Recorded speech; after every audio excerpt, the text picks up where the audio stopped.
Shalom anak-anak yang dikasihi oleh Tuhan. Puji Tuhan, mari kita akan mulai ibadah kita. Kita akan berdoa terlebih dahulu. Tutup mata, kita akan berdoa dengan sungguh-sungguh. Kami mengucap syukur dan berterima kasih kepada Tuhan untuk segala kebaikan, kemurahan, kasih setia yang Engkau limpahkan bagi kami. Kami akan beribadah, kami percaya Yesus hadir melawat kami semuanya. Dimanapun anak-anak-Mu berada, lawatanmu terjadi bagi kami. Dan berkat-Mu Engkau curahkan bagi setiap anak-anak-Mu. Di dalam nama Yesus kami berdoa mengucap syukur. Haleluya. Amin.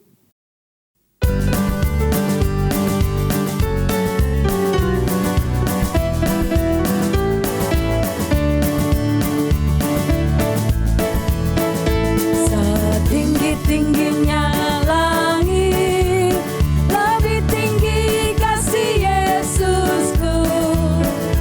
Sedalam-dalam lautan, lebih dalam kasih Yesusku.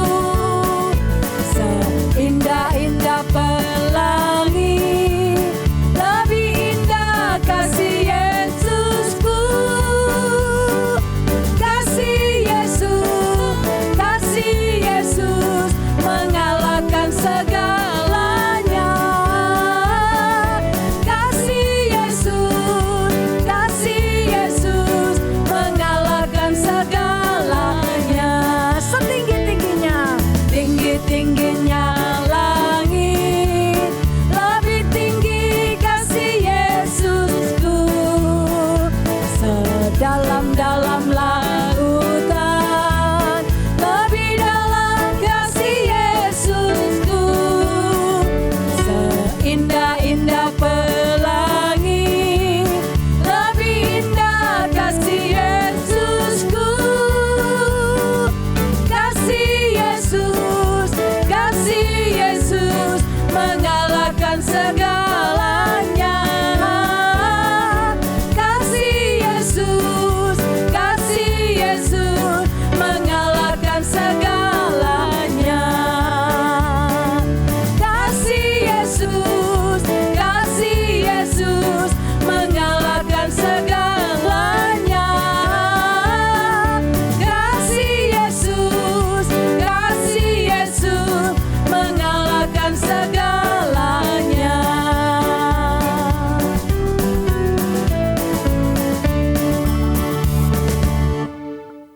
Puji Tuhan, anak-anak semuanya, kita bersyukur kepada Tuhan. Kita punya Tuhan yang besar, Allah yang kuat, Allah yang perkasa, Allah yang sanggup menolong kita semuanya. Mari kita akan naikkan pujian, Allahku besar, kuat dan perkasa.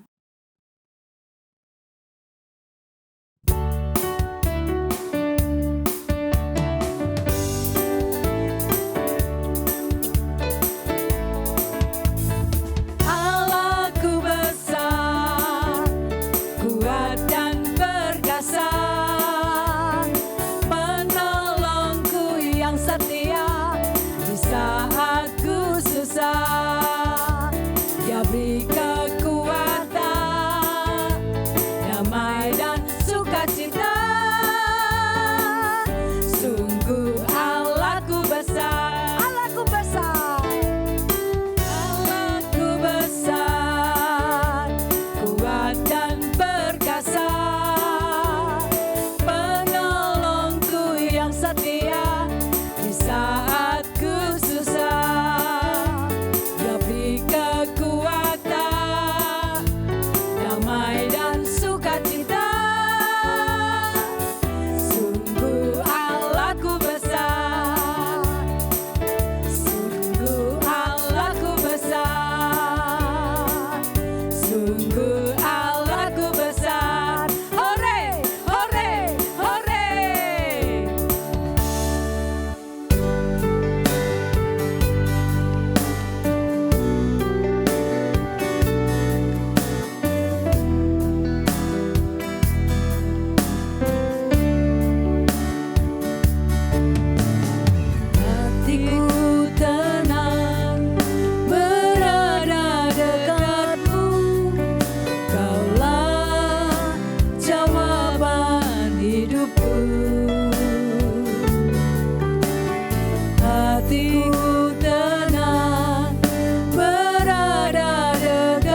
hatiku tenang berada dekatmu. Kaulah jawaban hidupku.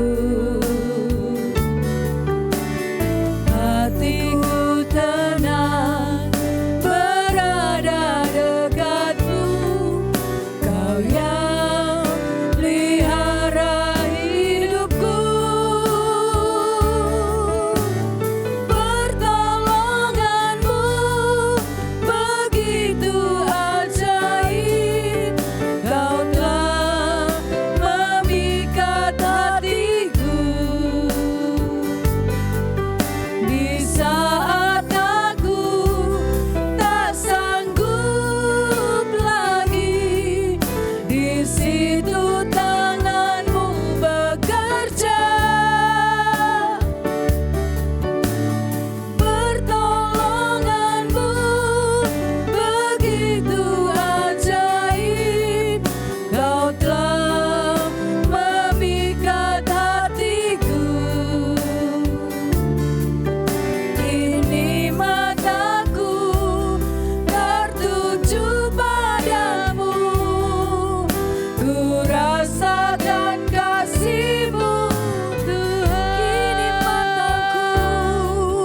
Kini mataku tertuju padamu. Ku rasakan kasih-Mu, Tuhan. Kini mataku tertuju padamu.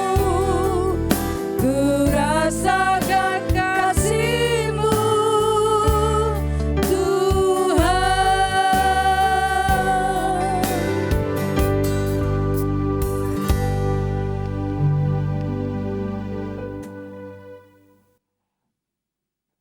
Shalom anak-anak, puji Tuhan ya. Kali ini kita jumpa kembali. Ayo sebelum mendengarkan kebenaran firman Tuhan, kita sama-sama berdoa. Terima kasih Bapa yang baik, terima kasih Roh Kudus, terima kasih Tuhan Yesus. Tuhan senantiasa memelihara kehidupan kami. Tuhan selalu memberi kesempatan untuk kami datang beribadah kepadamu. Sebentar Tuhan, kami mau mendengarkan kebenaran firman-Mu. Mari Roh Kudus, Kau sendiri yang mengurapi setiap kami. Dalam nama Tuhan Yesus kami sambut kebenaran firman Tuhan. Haleluya, amin. Anak-anak, mungkin anak-anak ada yang pernah ke danau ya. Nah, kalau kita pergi ke danau, waktu angin sedang bertiup, kelihatan air itu bergelombang ya. Semakin besar anginnya, semakin tinggi gelombang itu. Ya, kalau misalkan di tengah danau itu ada perahu, maka perahu itu kelihatannya seolah berayun-ayun ya anak-anak ya. Nah, kalau misalkan anak-anak menjadi salah satu penumpang di dalam perahu itu, terus ada gelombang. Nah, kira-kira bagaimana ya perasaan anak-anak ya? Mungkin ada yang mengatakan, kalau saya takut tante. Atau yang lain mengatakan, kalau saya derdek tante. Kemudian yang lain lagi berkata, kalau saya tante mungkin saya akan teriak-teriak tante, saya akan jerit-jerit, saya akan berok-berok. Mungkin seperti itu ya anak-anak. Nah, pada saat tante mempersiapkan firman ini, di rumah tante itu seharian anak-anak, anginnya itu bertiup dengan kencang sekali. Ya, sampai ada sebagian atap itu ikut terbang anak-anak karena pakunya kurang kuat mungkin ya. Nah, tante lihat di depan toko itu juga ada pohon mangga, pohon belimbing, semuanya ya dahan dan daunnya itu bertiup dengan kencang. Pada saat itu terus terang anak-anak, tante itu sedikit takut ya untuk keluar rumah. Karena apa? Karena takut kalau khawatir ya anak-anak kalau ketimpahan atap tetangga yang jatuh atau ketimpahan pohon yang tumbang. Nah, kali ini kalau kita semua membayangkan ya, kalau misalkan tante dan anak-anak ya berada di dalam sebuah perahu yang sedang mengalami gelombang yang pasang ya anak-anak. Mungkin ya, sebagian dari kita itu akan bereaksi macam-macam ya. Kalau tante, karena tante tidak bisa berenang ya, mungkin tante akan berdoa, Tuhan Yesus mampukan saya berjalan di air. Mungkin seperti itu ya, atau mungkin juga berteriak-teriak ya. Nah, saat ini anak-anak, ayo kita akan sama-sama belajar kebenaran firman Tuhan tentang Tuhan Yesus meredakan angin ribut. Ini ada di dalam Injil Matius, anak-anak, juga ada di dalam Injil Markus dan ada di dalam Injil Lukas. Ya, tapi kali ini yang akan kita bahas yang ada di dalam Injil Markus, yaitu Markus pasal 4 ayat 35 sampai 40. Ya, pada saat itu Tuhan Yesus mengajak murid-muridnya, ayo kita pergi ke seberang danau. Pada saat mereka semua naik perahu, tiba-tiba datang topan melanda anak-anak ya. Akhirnya apa? Gelombangnya itu tinggi dan air masuk ke dalam perahu. Sehingga perahu itu penuh air dan murid-murid ketakutan. Kemudian murid-murid membangunkan Tuhan Yesus. Karena saat itu Tuhan Yesus tidur di buritan ya anak-anak. Murid-murid membangunkan Tuhan Yesus dan berkata kepada Tuhan Yesus, Guru, apa engkau tidak peduli kalau kami binasa? Ya, padahal anak-anak mestinya ya murid-murid itu tahu kalau yang bersama mereka itu adalah Tuhan pencipta segala yang ada. Apapun yang terjadi seharusnya murid-murid enggak menuduh Tuhan Yesus ya. Kok menuduh Tuhan Yesus seolah-olah tidak peduli. Kalau kita baca tadi anak-anak, siapa yang mengajak murid-murid untuk ke seberang danau? Tuhan Yesus, betul. Tuhan Yesus yang mengajak murid-murid untuk pergi ke seberang danau. Kemudian, apakah Tuhan Yesus tidak tahu kalau mau terjadi badai? Ya pasti tahu ya, karena Tuhan Yesus itu maha tahu. Nah, kenapa kalau sudah tahu pasti terjadi badai, kok Tuhan Yesus tetap mengajak murid-murid untuk menyeberang, untuk menghadapi badai. Bahkan Tuhan Yesus kok tertidur ya tante? Nah, ini yang akan kita pelajari bersama ya anak-anak. Karena apa? Tuhan Yesus itu mau menunjukkan kepada murid-muridnya. Mau membangun iman murid-muridnya. Ya, supaya apa? Supaya murid-muridnya itu memiliki iman lebih lagi. Ya, Yesus mau menunjukkan bahwa seandainya murid-murid itu percaya kepada Tuhan Yesus, kalau Tuhan Yesus itu benar-benar Tuhan, sekalipun kelihatannya secara fisik Tuhan Yesus itu tidur, mereka tidak punya alasan untuk takut ya anak-anak ya. Kemudian yang kedua, Tuhan Yesus itu mau supaya murid-murid itu percaya sepenuhnya kepada Tuhan Yesus yang peduli dan tidak akan membiarkan mereka binasa. Kemudian yang ketiga, Tuhan mau murid-muridnya mengerti dan menyadari kalau yang bersama mereka itu adalah Tuhan pencipta alam semesta. Nah, kalau Tuhan pencipta alam semesta, semua ciptaan, baik itu angin topan, badai yang melanda, itu pasti tunduk atas perintah Tuhan. Ya, mungkin saat ini anak-anak atau kita semua mengalami badai. Mungkin yang namanya badai anak-anak, persoalan keluarga, masalah sekolah, sakit penyakit, ya atau dan lain-lain. Anak-anak tetap, ayo kita lebih lagi meningkatkan iman percaya kita kepada Tuhan Yesus. Karena Tuhan Yesus sama sekali tidak pernah meninggalkan kita. Amin. Kiranya firman Tuhan cukup sampai di sini. Mari kita akhiri dengan doa. Terima kasih Tuhan, terima kasih kami sudah mendengar kebenaran firman-Mu. Ajar setiap kami memiliki iman, harap dan kasih kepadamu yang lebih lagi. Roh Kudus, Kau sendiri yang memampukan setiap kami supaya kami benar-benar menyadari kalau Tuhan Yesus selalu bersama dengan kami. Tuhan Yesus yang senantiasa menjaga kami. Tuhan Yesus yang senantiasa melindungi kami. Dalam nama Tuhan Yesus kami berdoa dan bersyukur.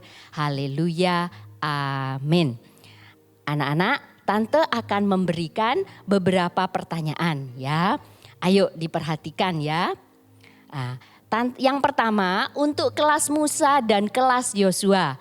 Yaitu anak-anak mulai dari yang terkecil sampai yang TK. Ya. Siapa yang mengajak murid-murid menyeberang danau? Itu pertanyaannya ya untuk kelas Musa dan Yosua. Siapa yang mengajak murid-murid untuk menyeberang danau? Kemudian untuk kelas Matius yaitu kelas 1 dan kelas 2 SD. Ini pertanyaannya ya. Kisah Yesus meneduhkan angin ribut ada di dalam Injil apa saja ya? Untuk kelas Matius yaitu kelas 1 dan kelas 2, kisah Yesus meneduhkan angin ribut ada di dalam Injil apa saja ya?